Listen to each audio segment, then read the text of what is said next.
మీ business ను develop చేసుకోవాలి అనుకుంటున్నారా? మీ పరపతిని పెంచుకోవాలి అనుకుంటున్నారా? అయితే ఓకే టీవీ ద్వారా L band, Aston band ad, scrolling ad, ad with voice overs, logo bug, video ads ద్వారా మీ యాడ్స్ ను పబ్లిష్ చేసుకోండి. సంప్రదించవలసిన ఫోన్ నెంబర్ 8520917933. ఒక ఎంపీ గురించి చెప్పడానికి, అంటే ఒక కంటెస్టెడ్ ఎంపీ గురించి చెప్పడానికి, చేవెళ్ళ పరిధి గురించి, చేవెళ్ళ ఎంపీగా కంటెస్ట్ చేస్తున్నటువంటి కొండా విశ్వేశ్వర్ రెడ్డి. సో మీకు తెలుసు, ఓకే టీవీ ఎప్పుడు కూడా ఒక పార్టీకి సొత్తు కాదు, ఒక పార్టీకి తొత్తు కాదు. నేను ఎవరైనా అడుగుతా, బీజేపీలో ఉన్నటువంటి లీడర్స్నైనా క్వశ్చన్ చేస్తా, తప్పు చేసిన నా దృష్టికి వస్తే కాంగ్రెస్లో ఉన్న నాయకులైనా క్వశ్చన్ చేస్తా. ఇక బీఆర్ఎస్ గురించి మీకు స్పెషల్గా నేను చెప్పక్కర్లేదు. ప్రతి ఒక్కరిని కూడా ఏ ఇష్యూ అయినా సరే నా దృష్టికి వచ్చినప్పుడు ప్రశ్నించే గొంతుగానే ఉంటాం, ఖచ్చితంగా ప్రశ్నిస్తాం, పార్టీలకు అతీతంగా మాట్లాడతామని మీ అందరు కూడా తెలుసు. స్పెషల్గా నేను చెప్పక్కర్లేదు. ఒక లెక్చరర్ ఉన్నారు మన ఆఫీస్లో, కొండా విశ్వేశ్వర్ రెడ్డి గారి గురించి ఒక ఏమంటారంటే అసలు ఆయన చేసినటువంటి ఏదైతే స్కామ్ ఉందో దాని గురించి బయట పెట్టడానికి మనతో పాటు ఉన్నారు జలంధర్ రెడ్డి గారు. సార్ నమస్తే. నమస్తే మేడం. ఎలా ఉన్నారు? రండి సార్. బాగున్నా మేడం. ముందుగా మా ఓకే టీవీ ప్రేక్షకులందరికీ కూడా ఒకసారి హాయ్ చెప్పండి. Hi, good morning. So Jalandhar Reddy గారు ప్రేక్షకులకు మేడం, ఇది ఇప్పుడు మీరు చెప్పబోయేది పెద్ద బ్లాస్ట్ అవుతుంది. ఎందుకంటే మీరు చెప్పబోయేది ఒక బీజేపీ నుండి పోటీ చేస్తున్నటువంటి ఒక ఎంపీ గురించి, కొండా విశ్వేశ్వర్ రెడ్డి గురించి. సో కొండా విశ్వేశ్వర్ గారి గురించి ఏం చెప్పదలుచుకున్నారు నాకు? ఏవి కాలేజ్ సొసైటీ గురించి అండ్ కొండా విశ్వేశ్వర్ రెడ్డి గారు ఈ ఏవి కాలేజ్ని అడ్డు పెట్టుకొని, అంటే ఈ ట్రస్ట్ని అడ్డు పెట్టుకొని సంపాదించినటువంటి పైసల గురించి, చేసినటువంటి దందాల గురించి చెప్పడానికి మనతో పాటు జలంధర్ రెడ్డి గారు ఉన్నారు. మరి ఆయన అడిగే తెలుసుకుందాం. సార్ చెప్పండి. మేడం, ఏవి కళాశాల 19 చెప్పాలంటే చాలా హిస్టారికల్ విద్యాలయం ఏవి కళాశాల అనేది. 1944 హైదరాబాద్ దక్కన్లో 22 ఏప్రిల్ నాడు రిజిస్ట్రేషన్ చేయడం అయింది హైదరాబాద్ స్టేట్లో. ఫస్ట్ తెలుగు మీడియం, తెలంగాణ స్టేట్లోనే తెలుగు మీడియం పాఠశాలగా వర్ధిల్లిన ఆంధ్ర విద్యాలయ. మరి రాజాబహదూర్ వెంకటరామారెడ్డి, కోత్వాల్ రాజాబహదూర్ వెంకటరామారెడ్డి గారు, సురవరం ప్రతాపరెడ్డి గారు, మాడపాటి హనుమంతరావు గారు, వీళ్ళు ఫౌండర్ చైర్మన్గా రాజాబహదూర్ వెంకటరామారెడ్డి గారు, ఫౌండర్ సెక్రటరీగా సురవరం ప్రతాపరెడ్డి గారు, ఫౌండర్ ట్రెజరర్గా మాడపాటి హనుమంతరావు గారు. ఆనాడు 1944 రోజున ఈ సొసైటీ రిజిస్ట్రేషన్ అప్పుడు ఆర్డినరీ మెంబర్ ఉన్న కొండా వెంకటరంగారెడ్డి గారి కుటుంబం చేతిలో ఒక బందీగా మారిపోయింది ఆంధ్ర విద్యాలయం. ఇక్కడ మీరు చూడొచ్చు, ఒక్కసారి మీరు ఇక్కడ చూడొచ్చు. ఇక్కడ ఈ డాక్యుమెంట్స్, నా చేతిలో ఉన్నటువంటి డాక్యుమెంట్స్, ఇక్కడ ఆర్డినరీ మెంబర్ అని ఉందంటే ఏవి ట్రస్ట్ లో, ఏవి ఎడ్యుకేషన్ సొసైటీలో శ్రీ కొండా వెంకట రంగారెడ్డి అనేది ఒక ఆర్డినరీ మెంబర్. ఎందుకంటే రంగారెడ్డి గారు పేరు మీదనే రంగారెడ్డి జిల్లా అనేది ఉంది. ఆయన చాలా గొప్ప వ్యక్తి, అంటే ఇన్ఫ్లుయెన్స్డ్ పర్సన్.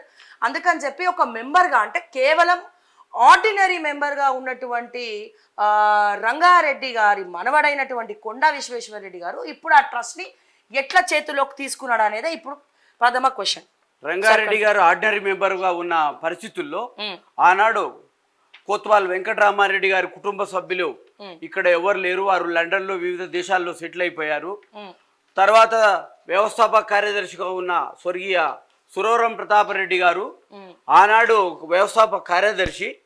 ఆయన కుటుంబ సభ్యులు, మునిమన్మన్లు ఉన్నా, మంచి ఎడ్యుకేటెడ్స్ ఉన్నా, వాళ్ళని ఏమాత్రం సొసైటీ దగ్గరికి దరిదాపుల్లో రాకుండా వీళ్ళు కబ్జా పెట్టారు.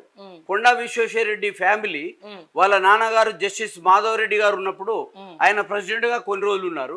ఆ తర్వాత వాళ్ళ తమ్ముడు కొండ రామచంద్ర రెడ్డి ప్రొఫెసర్ గా రిటైర్డ్ అయ్యి ఉస్మానియా యూనివర్సిటీ సైకాలజీ ప్రొఫెసర్ గా ఉండి, తర్వాత అక్కడి నుంచి పదవీ విరమణ చేసిన తర్వాత ఫుల్ కబ్జాలోకి ఆయన చేతుల్లోకి వెళ్ళిపోయి అదొక కుటుంబ ఎస్టేట్ గా మార్చుకొని, తదనంతరం కొండా విశ్వేశ్వర రెడ్డి గారి యొక్క అక్కగారైన గౌతమి గారు ఇండస్ట్రియల్ కెమిస్ట్రీలో ప్రొఫెసర్ గా ఉండి రిటైర్డ్ అయ్యి, ఆమె అనేక దుర్వినియోగాలు చేసింది యూజీసీ ఫండ్స్.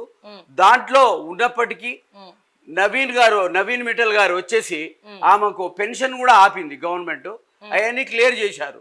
2022లో 2009లో ఆమె పోస్టును కన్వర్షన్ చేయమంటే 2022లో నవీన్ మిట్టల్ గారు కొన్ని ప్రలోభాలకు లొంగి ఆయన వాళ్ళ ఫ్యామిలీ ఎస్టేట్ గా మార్చిన దాంట్లో ముఖ్య పాత్ర పోషించాడు నవీన్ మిట్టల్ గారు.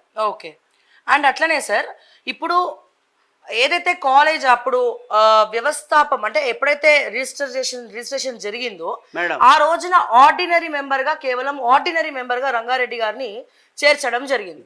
కానీ 124th birth anniversary of educational trust అంటే ఏవి ఎడ్యుకేషనల్ ట్రస్ట్ ఇక్కడ మీకు ప్రూఫ్స్ కనబడతా ఉన్నాయి చూడండి. 124th బర్త్ యానివర్సరీ అప్పుడు ఎవరు KV Rangareddy law college and AV college and ఏవి పీజీ సెంటర్ ఆధ్వర్యంలో జరిగినటువంటి రంగారెడ్డి గారి 124th బర్త్ యానివర్సరీ సందర్భంలో ఇక్కడ ఏముందండి, ఫౌండర్ ప్రెసిడెంట్ ఆఫ్ ఏవి ఎడ్యుకేషనల్ సొసైటీ ఎవరి పేరు ఉందండి, కేవి రంగారెడ్డి అని ఉంది.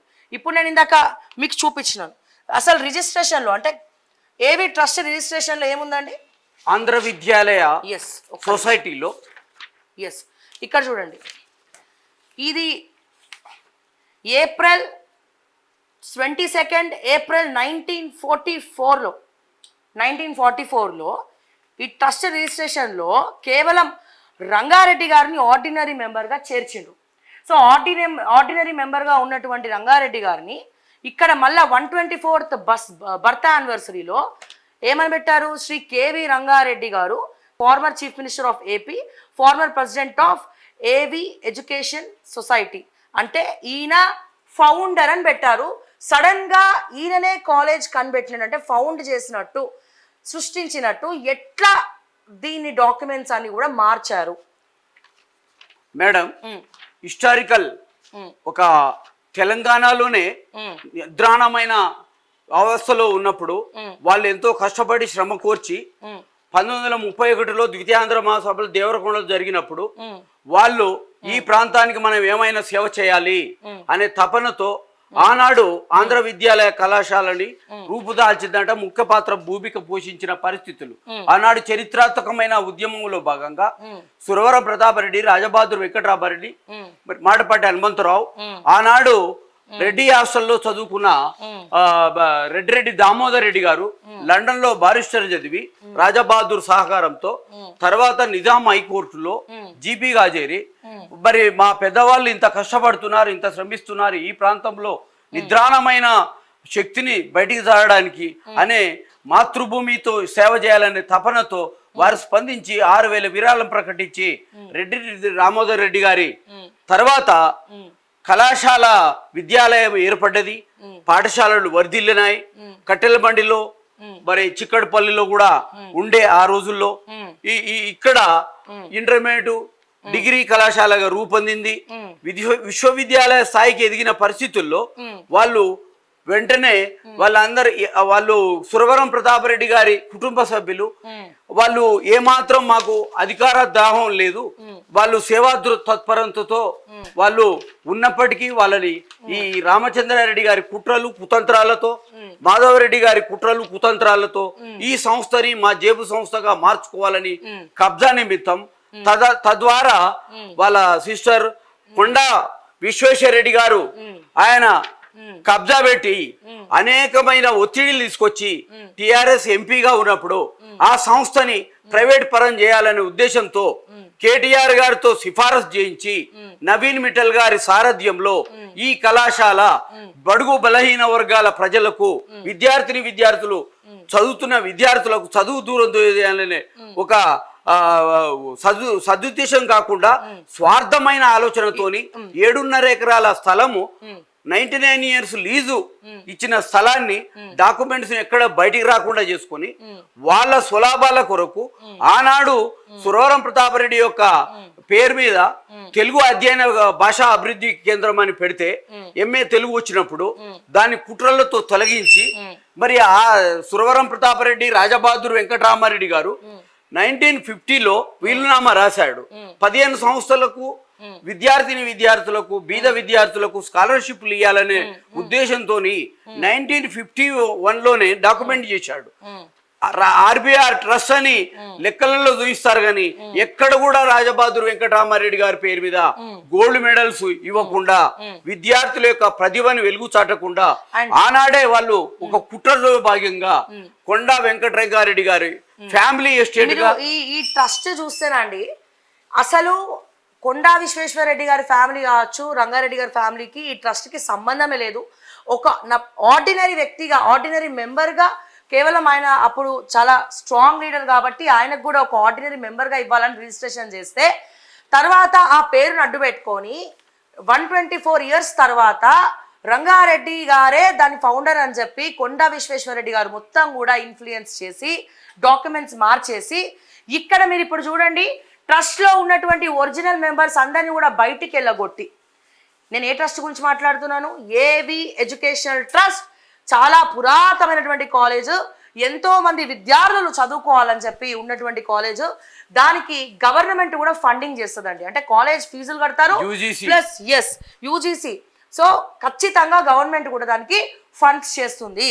అండ్ ఇక్కడ చూడండి ఒక్కొక్కరిని తప్పించి K Pratap Reddy okay BA LLB president designation, Ramachandar Reddy vice president, Prakash Reddy secretary, Gautami correspondent. Gautami అంటే ఎవరు? వాళ్ళ అమ్మాయి కొండా విశ్వేశ్వరరెడ్డి గారి అక్క. Mattareddy treasurer, Ramesh Reddy member, Raghupathi Reddy member, Ramakrishna Reddy member, Nagender Rao member, Vishweshwar Reddy అదే మన కొండా విశ్వేశ్వరరెడ్డి గారు managing director Citadel member, Vinod Reddy member, Venkat Reddy member, Janardhan Reddy member, Gopal Reddy member, Vivekan Reddy member, Mallareddy member, Srikanth Palvai, Umamaheshwar Reddy, ఇట్లా మొత్తం కూడా ఆయన కుటుంబ సభ్యులే ట్రస్ట్ లో ఉన్నటువంటి తరతరాలుగా వస్తున్నటువంటి మెంబర్స్ అందరినీ కూడా పక్కకి తప్పించి ట్రస్ట్ ని మొత్తం కూడా ఆయన చేజెక్కించుకున్నాడు. ఇప్పుడు నా పాయింట్ ఏంటంటే ఆర్డినరీ మెంబర్ గా ఉన్నటువంటి రంగారెడ్డి గారిని ఫౌండర్ ప్రెసిడెంట్ చేసి ట్రస్ట్ వీళ్ళ చేతుల్లోకి తీసుకున్నారు.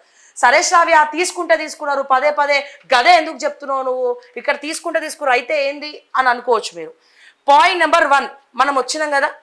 పాయింట్ నెంబర్ 2 ఏంటంటే ఈయన ఎక్కడ మొయినాబాద్లో ఉన్నటువంటి పెద్ద మంగళారం విలేజ్ అనేది కొండా విశ్వేశ్వరరెడ్డి గారి సొంత ఊరు. ఈ కొండా విశ్వేశ్వరరెడ్డి గారి సొంత ఊరులో 26 ఎకరాల భూమిని కొండా విశ్వేశ్వరరెడ్డి గారు కొన్నాడు. ఊరుకోసారి కొంటే కొన్నారు, నీకేమొచ్చింది? బీద విద్యార్థుల యొక్క ఫీజుల శ్రమ మూలంగా ల్యాండ్ కొన్నారు. కొంటే కొన్నారంటే సొంత పైసలతో కాదు.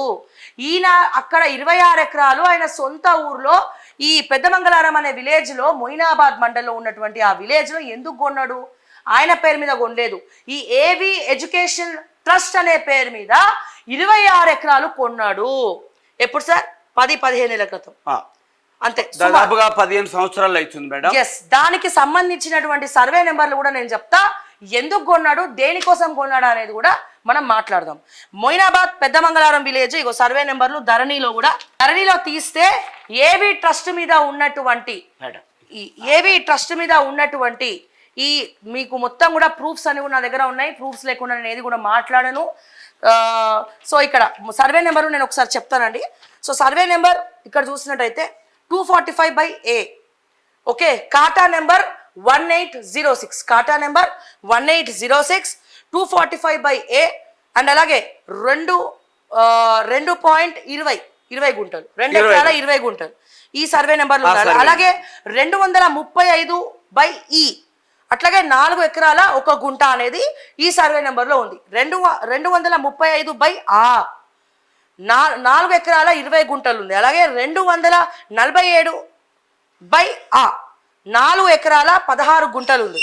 అలాగే 246 సర్వే నెంబర్లో 11 ఎకరాల 11 గుంటలు ఉంది. మొత్తం కూడా 26 ఎకరాల 26 గుంటల ల్యాండ్ ఏవి ఎడ్యుకేషనల్ ట్రస్ట్ పేరు మీద కొండా విశ్వేశ్వరరెడ్డి సొంత ఊరైనటువంటి పెద్ద మంగళారం విలేజ్ లో ఎందుకు కొన్నాడు?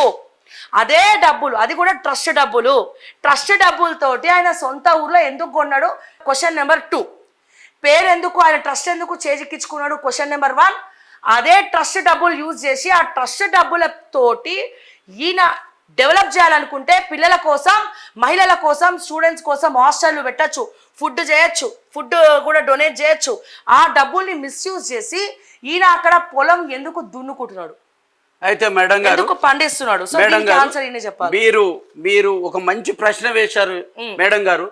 ఈ సందర్భంగా మీరు ఇప్పటిదాకా చెప్పినట్లు కొండా వెంకటరంగారెడ్డి గారు ఆర్డినరీ మెంబర్, ఆయనతో పాటు ఆనాడు ఆర్డినరీ మెంబర్స్ కేకే రావు గారు ఉన్నారు, ఆయన అడ్వకేట్ గారు, కొత్తూరు సీతయ్య గుప్తా గారు ఉన్నారు, శ్రీ జి పెంటయ్య గారు ఉన్నారు, శ్రీ ఆర్ దామోదర్ రెడ్డి అంటే ఈయన 6,000 విరాళం ఇచ్చారు, రెడ్డి దామోదర్ రెడ్డి గారు, శ్రీ ఎల్ మరి శంకర్ నారాయణరావు గారు ఉన్నారు, మరి శ్రీ అక్కెనేపల్లి జానకి రామారావు గారు ఉన్నారు. వీళ్ళంతా ఫ్రీడమ్ ఫైటర్స్. ఆనాడు ఒక మహా ఉద్దేశంతో పెడితే వీళ్ళకి సంబంధించిన వాళ్ళు ఫ్రీడమ్ ఫైటర్స్ అందరు కలిసి ట్రస్ట్ పెట్టారు, చదువుకోవాలి పిల్లలందరూ. ఒక మంచి మహోద్దేశంతో రాజాబహదూర్ వెంకటరామారెడ్డి గారు నిజాం నవాబు 1917లో స్థాపిస్తే రెడ్డి హాస్టల్ 1918లో స్థాపిస్తాడు. ఆ నిజాం ఇన్ఫ్లుయెన్స్ నేనెందుకు సేవ చేయొద్దు అని జోలబట్టాడు వచ్చిన పైసలతోని. మరి ఈ సమాజానికి నా వంతు కర్తవ్యంగా నేనేం చేయాలనే ఒక మహా ఉన్నతమైన ఆలోచనతోని వాళ్ళు ఒక పెద్ద బ్రహ్మాండమైన మహనీయుల గొప్పతనంతో ఆ విద్యా సంస్థ ఏర్పడితే పేద బడుగు బలహీన వర్గాల వాళ్లకు ఏమాత్రం స్థానం లేకుండా అక్కడ చదువుతున్న విద్యార్థుల పట్ల శ్రద్ధ వహించకుండా ఈనాడు పాస్ పర్సెంటేజ్ కూడా సిఏజీ వాళ్ళు నివేదికలో కూడా పాస్ పర్సెంటేజ్ తగ్గింది, ఈ విద్యాలయ సొసైటీ వాళ్లకు ఏమాత్రం సోయి లేదనే విషయాన్ని కూడా వాళ్ళు సిఏజీ నివేదికలో తెలిపారు మేడం. అంతేకాకుండా ఇప్పటిదాకా మీరు అన్నట్లు ఈ మహనీయుల కుటుంబాల్లో ఎవరు బతికిలేరా? మరి వాళ్లకు స్థానం కల్పించవచ్చు కదా. వాళ్ళ కుటుంబ సభ్యులు ఎందుకు లేరు? కొత్తూరు సీతయ్య గుప్తా, మరి అక్కెనేపల్లి జానకి రామారావు, ఎల్ శంకర నారాయణ గారు, దామోదర్ రెడ్డి గారు, మహానుభావుడు పెంటయ్య గారు, జి పెంటయ్య గారు కుటుంబ సభ్యులు ఎవరు లేరా? అర్హత ఉన్న వాళ్ళే లేరా? ఓన్లీ వీళ్ళే ఊడిపడ్డారా? కొండా వెంకటరంగారెడ్డి కుటుంబ సభ్యులు వాళ్ళ మనమణ్లు మనమరాండ్లే వాళ్ళే చదువుకున్నారా? తెలంగాణలో సేవ చేయనీకి ఎవరు లేరా?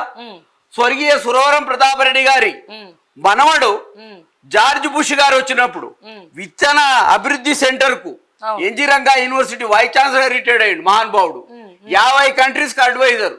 అలాంటి మహానుభావుని వైస్ ఛాన్సలర్ గా లేడు, ఇక్కడ మెంబర్ గా లేడు, కనీసం అడ్వైజర్ కాదు మెంబర్ గా లేడు, నోచుకోలేదు పరిస్థితి. కుటుంబ సభ్యులు ఎవరు లేరు. ఈనాడు మనమడు ఒక డాక్టర్ ఉన్నాడు, పిల్ల డాక్టర్, లాలపేటలో బీద వాళ్ళకు సేవ చేస్తున్నాడు, బడుగు బలహీన వర్గాలకు సేవ చేస్తున్నాడు. ఆ డాక్టర్ యొక్క అమ్మ జ్యోతివర్ధన్ గారు 55 సంవత్సరాలు మరి ఆమె గైనకాలజిస్ట్ గా ఫేమస్ డాక్టర్. కృష్ణవర్ధన్ రెడ్డి గారు ఫేమస్ డాక్టర్. వాళ్ళందరూ ఎందుకు లేరు? వాళ్ళందరూ ఎందుకు లేరు?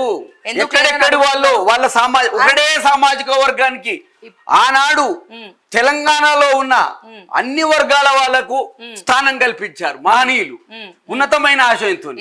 ఈనాడు ఒకటే సామాజిక వర్గం, ఒకటే బంధువర్గం తన స్నేహితులను తీసుకొచ్చుకొని ట్రస్ట్ లో పెట్టుకున్నారు. ఎందుకని నేను అడుగుతున్నా. ఎందుకని మీరు అడుగుతున్నారు? పాయింట్ నెంబర్ 1 అది క్లియర్ గా అర్థమైంది. పాయింట్ నెంబర్ 2, ఈయన ట్రస్ట్ పేరు మీద సొంత ఊరైనటువంటి మొయినాబాద్ లో పెద్దమంగళారం అనే విలేజ్ లో 26 ఎకరాల 26 గుంటల ల్యాండ్ ఏవి ఎడ్యుకేషన్ ట్రస్ట్ మీద ఎందుకు కొన్నాడు? అక్కడ కల్టివేషన్ ఎందుకు చేస్తున్నాడు? ట్రస్ట్ డబ్బులతోటి, సొంత డబ్బులతో కాదు నేను చెప్పేది, ట్రస్ట్ డబ్బులతోటి ట్రస్ట్ పేరు మీద అక్కడ కొని అది కాలేజ్ కి సంబంధించిన భూమిలో ఈయన ఎందుకు కల్టివేషన్ చేస్తున్నాడు? మేడం గారు మీరు అడిగిన ప్రశ్న ఈ కాలేజ్ స్వార్థం ఉన్నది, విశాల దృక్పథం లేదు.